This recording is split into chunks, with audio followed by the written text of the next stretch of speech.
This presentation examines the concept of disaster within an analytical framework under the title What is Disaster? Disasters are often considered sudden, inevitable, and entirely natural events. However, this perspective is incomplete.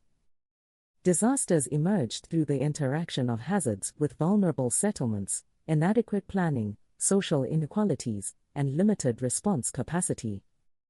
The theoretical framework of the presentation and the analytical trajectory to be followed are structured in this section.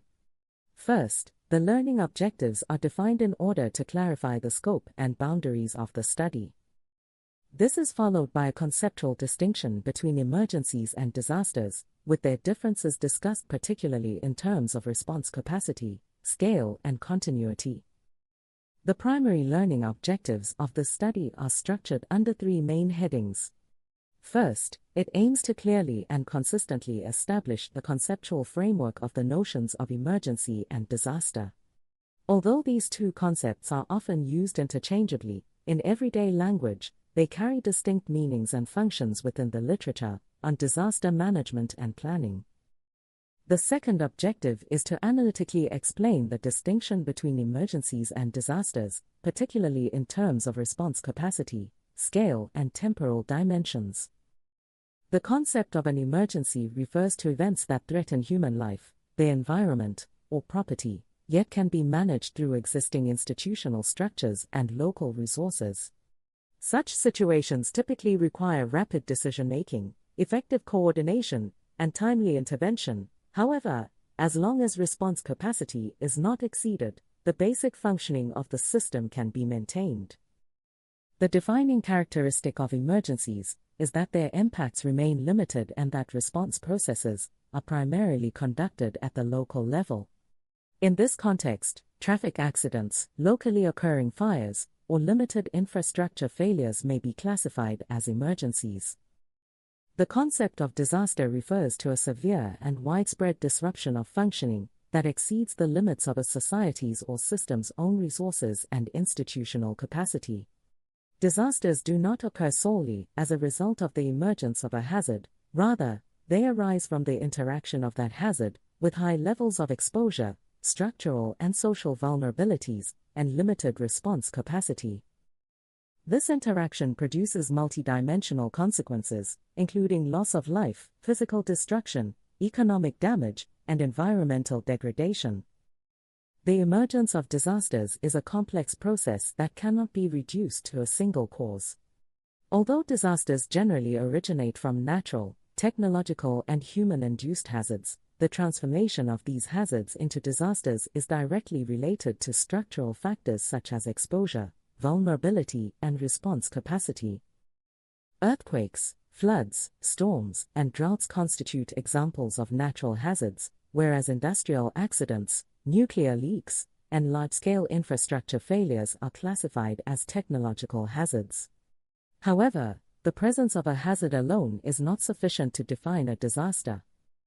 The distinction between emergencies and disasters is fundamentally related not to the nature of the hazard itself, but to societal and institutional capacity. In this context, the concepts of vulnerability, exposure, response capacity, and resilience provide a critical analytical framework. Vulnerability refers to the social, economic, and structural conditions that increase the likelihood of individuals and communities suffering harm when confronted with a hazard, whereas exposure denotes the extent to which populations, infrastructure, and economic activities are located within hazard-prone areas. Response capacity represents the ability of institutions and communities to act rapidly, effectively, and in a coordinated manner during an event. Resilience, in turn, refers to the capacity of systems to absorb shocks, adapt, and maintain their core functions. The concept of vulnerability occupies a central position in understanding the impacts of disasters on society. Vulnerability refers to the combination of social, economic, demographic, and spatial factors that determine who is affected by a given hazard, under what conditions, and to what extent. In this context, vulnerable groups such as women, children, older adults, and persons with disabilities tend to be disproportionately affected by disasters. This disproportionate impact is not limited to physical fragility, rather, it is closely linked to structural inequalities such as income level, caregiving responsibilities, and access to information and essential services. Resilience, on the other hand, refers to the capacity of individuals, communities, and cities to absorb shocks, adapt to changing conditions, and maintain their core functions in the face of disasters. In particular, the quality of the urban building stock, the continuity of infrastructure systems, and prevailing planning approaches constitute key determinants of resilience. Fragile and unplanned construction increases the likelihood that hazards will translate directly into loss of life and large-scale destruction, whereas robust building stock and integrated planning approaches can significantly limit disaster impacts. The impacts of disasters are not single-dimensional, rather, they exhibit a multi-layered structure. While physical destruction triggers economic losses, these losses in turn deepen social inequalities and further complicate recovery processes. Classification approaches constitute an important tool for the systematic analysis of disasters and for producing comparable data across different contexts. In this regard, the EPD-Net disaster classification categorizes disasters into natural and technological groups and further differentiates them through subcategories, such as geophysical, meteorological, hydrological, climatological, and biological events. This structure enables the monitoring of global disaster trends, the comparison of risk profiles, and evidence-based contributions to policy development processes. However, despite providing a standardized and global framework, disaster classifications must be interpreted in light of contextual differences among countries.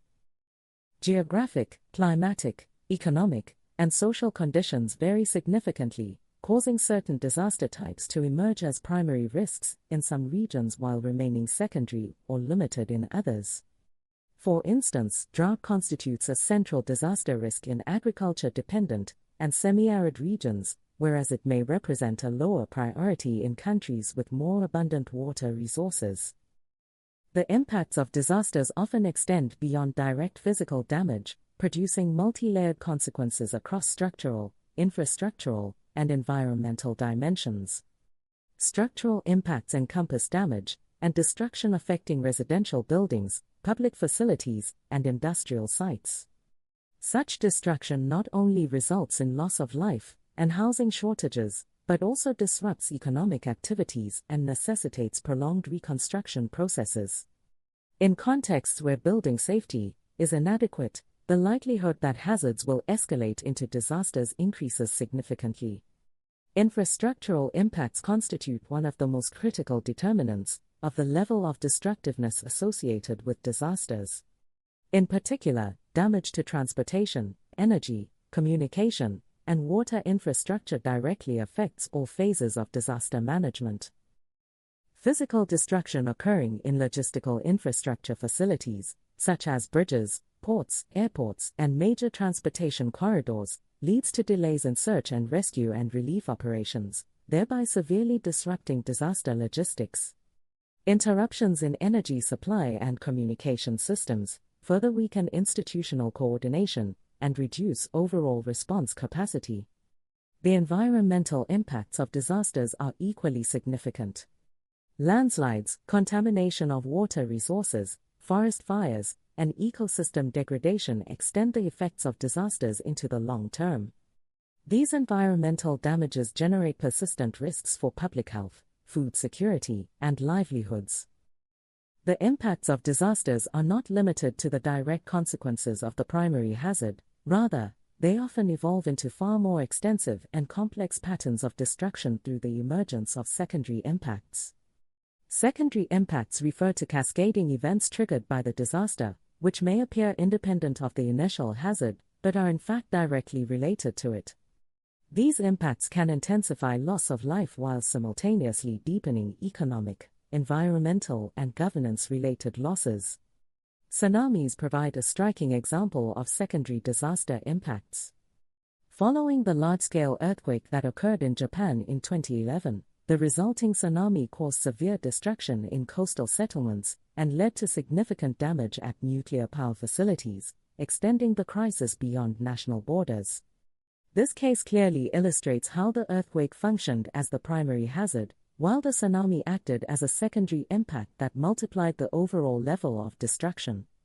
Fires also constitute a major category of secondary impacts associated with disasters.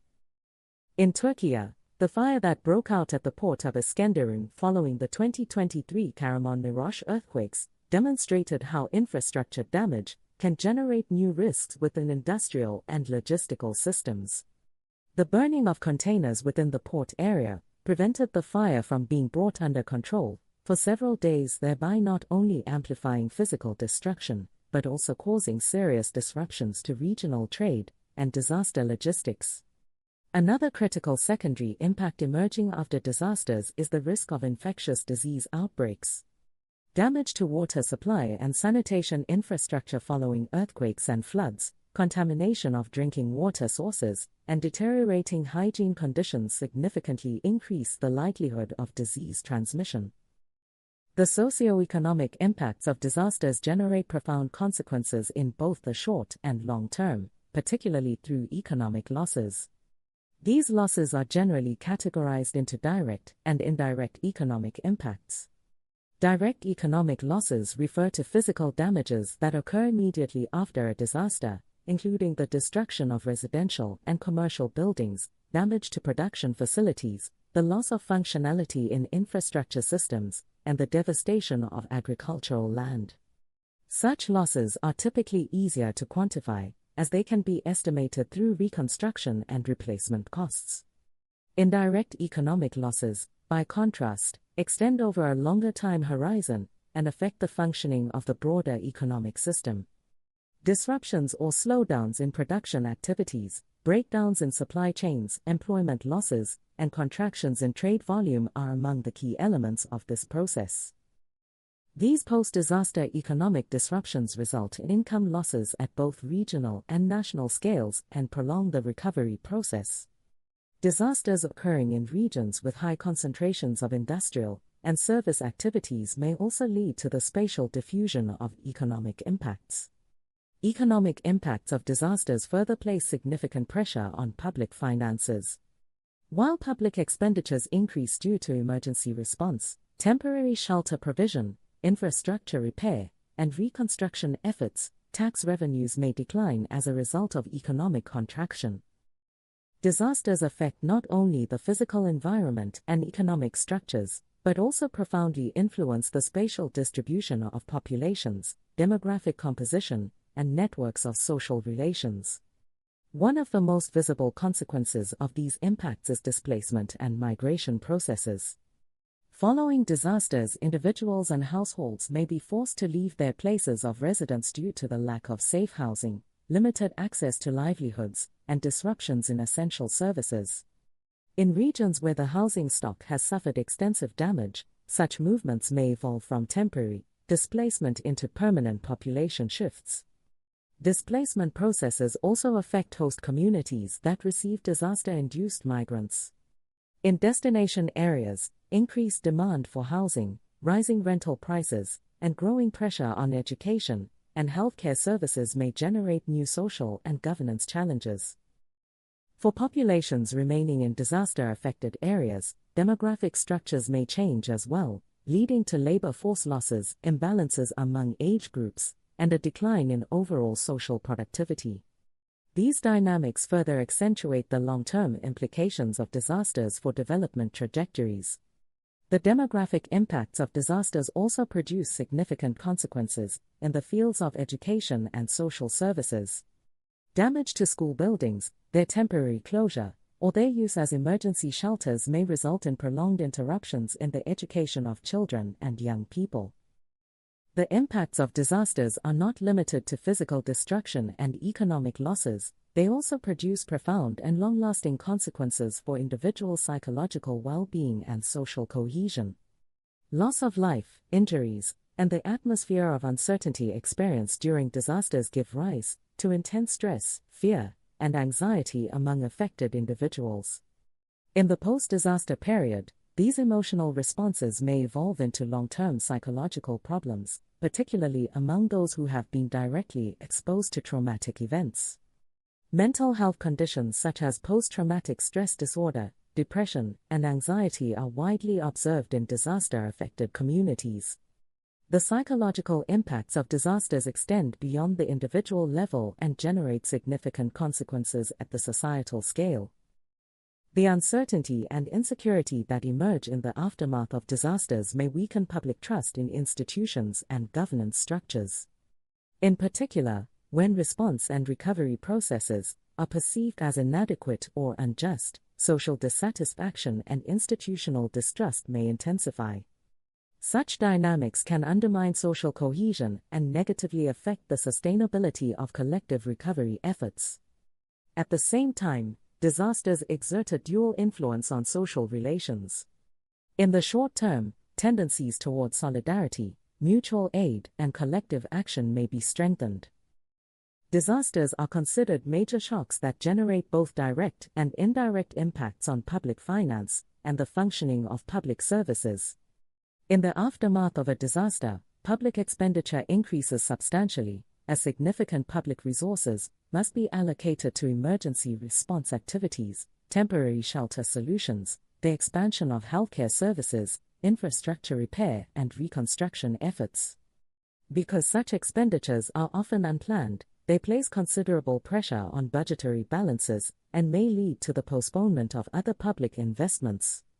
The impact on public finance is not limited to increased expenditures. By slowing economic activity, disasters result in losses in production and employment, which in turn lead to a decline in tax revenues. This creates a dual pressure on public budgets, as expenditure needs rise while revenue sources weaken simultaneously. In the case of large-scale disasters, government borrowing levels may increase, and reliance on external financial resources may intensify. These dynamics demonstrate that disasters play a decisive role in shaping long-term, macroeconomic stability and fiscal sustainability. Disasters also place significant strain on the continuity of public services. Healthcare systems may become overwhelmed due to the rising number of injured individuals, increased risk of infectious diseases, and damage to infrastructure.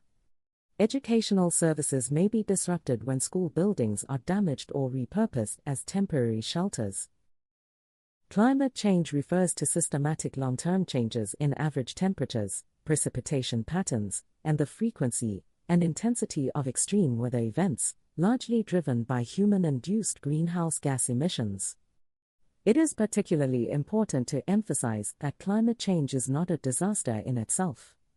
Rather, climate change should be understood as a framework condition, or risk multiplier that amplifies the impacts of existing hazards and increases overall disaster risk. The influence of climate change manifests through increases in the frequency and severity of hazards, leading to more destructive floods, prolonged heatwaves, intensified droughts, and storms affecting wider areas. However, whether these events escalate into disasters remains directly linked to structural factors such as exposure, vulnerability, and response capacity. The same climate-related hazard may generate limited impacts in regions characterized by resilient infrastructure and effective governance, while producing severe disasters in contexts marked by low preparedness and high vulnerability. For this reason, climate change should not be treated as a direct cause of disasters, but rather as a contextual factor that heightens disaster risk and deepens existing vulnerabilities. This perspective necessitates a reorientation of disaster management approaches away from an exclusive focus on crisis response toward strategies that prioritize risk reduction, adaptation, and long-term planning. Hydrometeorological triggers encompass hazards arising from interactions between atmospheric processes and the hydrological cycle, which significantly increase disaster risk. Intense and short-duration precipitation events can lead to flash floods and inundations, severely affecting settlements, transportation infrastructure, and agricultural land. Because such events often occur within limited timeframes, the risk of loss of life and property increases substantially in contexts where early warning systems and preparedness levels are insufficient.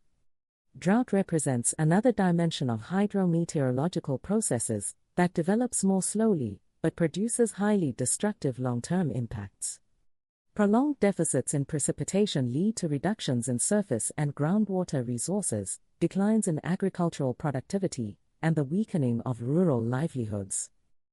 This process poses serious threats to food security, particularly in water-dependent regions, and may trigger rural to urban migration dynamics. Although drought may not appear as immediately destructive as sudden onset hazards, it should be regarded as a silent threat that deepens social vulnerability and progressively elevates disaster risk. Extreme heatwaves have also become increasingly prominent among hydrometeorological triggers. Extended periods of high temperatures directly threaten human health, particularly increasing mortality risks among older adults and individuals with chronic illnesses.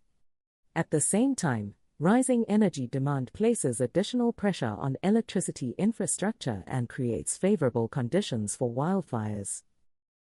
The impacts of climate change on disaster risk become particularly pronounced through oceanic and marine systems.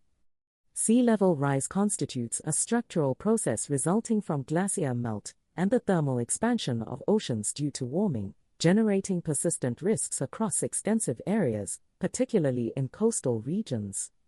Rising sea levels increase the frequency and intensity of coastal flooding and amplify the effects of storm surges, placing low-lying settlements under continuous threat. These dynamics exert long-term pressure on housing, infrastructure systems, and coastal ecosystems. Ocean warming also has significant implications for tropical storms and severe weather events. Higher sea surface temperatures facilitate the intensification of storms by providing additional energy, thereby increasing their destructive potential. Moreover, the expansion of impact zones associated with such events exposes regions previously considered to have lower risk profiles to growing disaster threats. In this context, the effects of climate change should be assessed not through isolated events, but through risks that accumulate over time and reinforce one another. At this point, the concept of cumulative and cascading impacts becomes particularly relevant. Sea level rise and increasing storm risks not only result in physical damage, but also deepen economic vulnerabilities by placing pressure on food and water security. Losses in agricultural production, the weakening of livelihoods, and ecosystem degradation generate long-term consequences that erode societal resilience. In some regions, these processes undermine the sustainability of settlements, triggering forced migration and displacement dynamics. The conceptual and analytical framework presented in this study demonstrates that disasters should be understood not merely as sudden and inevitable events, but as outcomes shaped by social, spatial, and governance processes. The fundamental distinction between emergencies and disasters is determined less by the nature of the hazard itself than by structural factors such as exposure, vulnerability, response capacity, and resilience. The multi-layered nature of the physical, socio-economic, environmental, and psychological impacts of disasters clearly indicates that disaster risk cannot be adequately addressed through single-dimensional approaches. The conceptual framework and examples discussed in this presentation highlight the necessity of addressing disasters as multidimensional phenomena. The development of effective policies for disaster risk reduction is only possible through holistic, interdisciplinary approaches grounded in scientific knowledge. All sources utilized throughout the presentation have been compiled and presented in accordance with the relevant academic literature.